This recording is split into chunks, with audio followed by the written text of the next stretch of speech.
तो आज का हमारा टॉपिक है potential due to an electric dipole. सबसे पहले इलेक्ट्रिक डायपोल क्या होता है रिवाइज करेंगे। लास्ट चैप्टर में पढ़ा था। An electric dipole consist of two charge plus Q minus Q separated by a small distance two A. Its total charge is zero. तो दो प्लस क्यू और माइनस क्यू चार्ज जिसका magnitude same है, अगर small distance two ए से separated है तो वो मिलके एक इलेक्ट्रिक डायपोल बनाते हैं और इनका जो टोटल चार्ज होता है वो जीरो होता है, क्योंकि दोनों का मैग्नीट्यूड सेम है और चार्ज अपोजिट है। तो what is dipole movement? Dipole movement is the magnitude of q into two a. इसकी पी जो है इसको पी से डिनोट करते हैं, एक वेक्टर क्वांटिटी है। पी इज इक्वल टू होता है Q into two A and इसकी जो डायरेक्शन जो होती है पी वेक्टर की होती है minus Q to plus Q.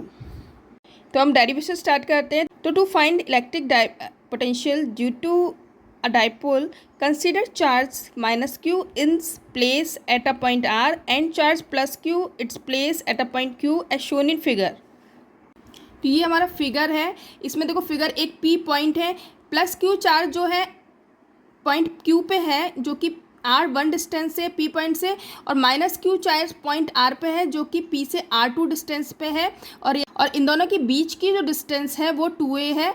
अब p पॉइंट से o पॉइंट तक हमने एक लाइन ड्रॉ की है जो कि इस 2a डिस्टेंस को इक्वल टू पार्ट्स में डिवाइड कर रही है, यानी कि q o is equal to o a है और o r is equal to भी ए है। अब इस डेरिवेशन के लिए सबसे इंपॉर्टेंट हमें सबसे पहले क्या करना है कि ये देखिए, ये जो R1 जो लाइन है यानी कि QP जो लाइन है ये PO लाइन से छोटी है और इनके दोनों के बीच का जो एंगल है वो बहुत स्मॉल है। इसी तरीके से जो लाइन R2 है वो OP लाइन से बड़ी है और इन दोनों के बीच का एंगल जो है वो भी बहुत स्मॉल है। तो ऐसे कंडीशन में हम एक थ्योरम होती है उसको अप्लाई करते हैं। हमारी थ्योरम है one line therefore one line is small then other and angle between them is very small, so we draw perpendicular on the line. अब देखो बच्चों, आप सोचोगे कि ये थ्योरम भी लिखनी है क्या? तो ये थ्योरम आपको लिखनी नहीं है, ये जस्ट समझाने के लिए है कि ऐसा क्यों होता है। बस आपको ये याद रखना है कि हमें एक परपेंडिकुलर लाइन ट्राइंगल के अंदर ड्रॉ करनी है और एक परपेंडिकुलर लाइन ट्राइंगल के बाहर ड्रॉ करनी है, तो हमारा डेरिवेशन या पोटेंशियल की वैल्यू आ जाएगी। तो इन द ट्राइंगल POQ, तो POQ जो ट्राइंगल है उसमें OP जो है वो QP से बड़ा है ना। तो इसमें जो परपेंडिकुलर हम ड्रॉ करेंगे और इन दोनों के बीच का जो एंगल है वो बहुत स्मॉल है, तो इसमें हम परपेंडिकुलर जो ड्रॉ करेंगे वो ट्राइंगल के अंदर ड्रॉ करेंगे, ठीक है। तो QD is the perpendicular on OP। Next अगर हम ट्राइंगल POR को देखते हैं तो इसमें जो PR है वो PO से बड़ा है। तो इस कंडीशन में हम जो परपेंडिकुलर ड्रॉ करेंगे तो वो हम लाइन के बाहर ड्रॉ करेंगे। तो परपेंडिकुलर हम ड्रॉ करेंगे RC, ठीक है। और इसके लिए हम इस लाइन को, ये जो बीच की जो लाइन है OP, इसको थोड़ा एक्सटेंड कर लेंगे, उसके ऊपर हम परपेंडिकुलर डाल देंगे। अब हमें डेरिवेशन के लिए हमें क्या चाहिए? R1 और R2 की वैल्यू चाहिए। तो R1 और R2 की वैल्यू निकालने के लिए हम सबसे पहले हम ट्राइंगल लेंगे QOD और ट्राइंगल लेंगे ORC। अब देखो यहाँ पे एंगल C जो वो 90 डिग्री है, यहाँ पे एंगल D 90 डिग्री है, थीटा यहाँ पे है और इसमें थीटा यहाँ पे है। तो इसमें हमारा 90 डिग्री ट्राइंगल होता है तो हमारा कॉस थीटा लग जाएगा। तो cos theta is equal to होगा OC अपॉन OR, ठीक है। कौन से ट्राइंगल में? ट्राइंगल ROC में। और इसी तरीके से ट्राइंगल QDO में जो कॉस थीटा की वैल्यू होगी वो होगी OD अपॉन QO, ठीक है। तो इन दोनों ट्राइंगल से हमारे पास cos theta is equal to आ जाएगा। इन ट्राइंगल किसमें? इन ट्राइंगल ORC में cos theta is equal to OC upon OR आ जाएगा और OC अपॉन A लिख सकते हैं क्योंकि OR इज इक्वल टू हमारा A है। इसी तरीके से OQ इज इक्वल टू भी हमारा A है। तो cos theta is equal to हो जाएगा OC अपॉन A और OC इज इक्वल टू हो जाएगा A, हमारा इधर चले जाएगा तो OC इज इक्वल टू हो जाएगा A कॉस थीटा। तो इन ट्राइंगल DOQ में cos theta is equal to क्या था? OD upon QO। तो OD इज इक्वल टू हो जाएगा A कॉस थीटा, क्योंकि QO की वैल्यू क्या है? A है। अब देखिए R1 इज इक्वल टू क्या है? QP। और QP को हम क्या लिख सकते हैं? QP को हम लिख सकते हैं OP माइनस OD, है ना। OP में से अगर हम OD माइनस कर दे तो QP के इक्वल आ जाएगा, ठीक है। इसी तरीके से PR इज इक्वल टू क्या है? R2, और R2 को हम क्या लिख सकते हैं? PO प्लस OC, ठीक है। तो यहाँ पे हम लिखेंगे R1 is equal to QP यानी कि OP minus OD is equal to, और OD की वैल्यू क्या है? R minus A cos theta, हमने पहले निकाल ली थी। इसी तरीके से R2 is equal to PR, इसको हम लिख सकते हैं OR प्लस OC और R plus A cos theta, क्योंकि OC की वैल्यू क्या थी? A cos theta. तो यहाँ से हमें R1 और R2 की वैल्यू मिल गई। है कि इलेक्ट्रिक पोटेंशियल जो है वो सुपरपोजिशन प्रिंसिपल को ओबे करता है, तो टोटल पोटेंशियल जो होगा इलेक्ट्रिक डाइपोल के थ्रू वो प्लस क्यू चार्ज और माइनस क्यू चार्ज के पोटेंशियल के सम के इक्वल होगा। तो total potential due to Q1 और माइनस क्यू चार्ज के थ्रू हो जाएगा Q1 अपन 4πε0 R1 plus minus Q 4πε0 R2।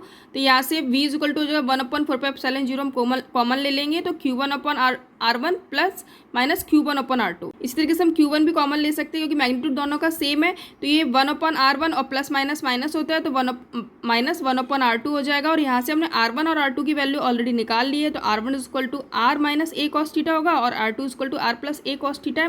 तो R1 या R2 की ये वैल्यू हम इस इक्वेशन 1 में पुट कर देंगे।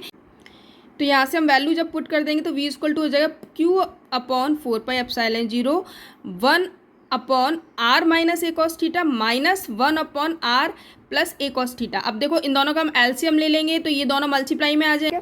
तो सबसे पहले V is equal to Q/4πε0। अब देखो इन दोनों का सेम है तो इन दोनों का हम एलसीएम लेंगे, तो एलसीएम लेंगे तो ये क्या हो जाएगा, नीचे हो जाएगा RA cos थीटा और ये हो जाएगा R plus A cos theta.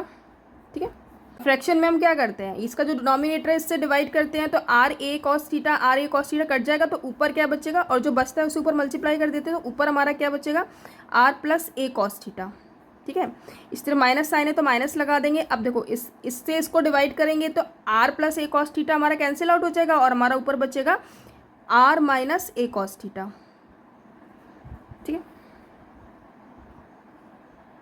अब हम इसको लिख लेंगे R plus A cos theta और ये माइनस साइन है तो ये माइनस का R हो जाएगा और माइनस माइनस प्लस हो जाएंगे तो ये हो जाएगा प्लस का A cos थीटा और नीचे हमारा हो जाएगा। अब देखो ये कैसे है, ये A माइनस बी और A प्लस बी वाली जो आइडेंटिटी है क्या होती है हमारी, is equal to A square minus B square. तो ये वाला फॉर्म बना रहे हैं तो इसको हम क्या लिख सकते हैं, तो इसको हम लिख सकते हैं R square minus A cos theta का होल स्क्वायर लिख सकते हैं। ठीक है, तो अब देखो यहाँ पे R से R कैंसिल आउट हो जाएगा और V इज इक्वल टू हो जाएगा Q/4πε0 और तो ये और A cos थीटा जो है A cos थीटा और A cos थीटा हमारा ऐड हो जाएगा तो ये बन जाएगा 2A cos थीटा और नीचे हमारा बन जाएगा R square minus A square cos square theta. ठीक है, तो ये हमारी फॉर्म आ गई। तो V इज इक्वल टू हमें मिल गया finally Q/4πε0 2A cos theta divide by R square minus A square cos square theta. Magnetic dipole movement क्या होता है, P is equal to 2QA।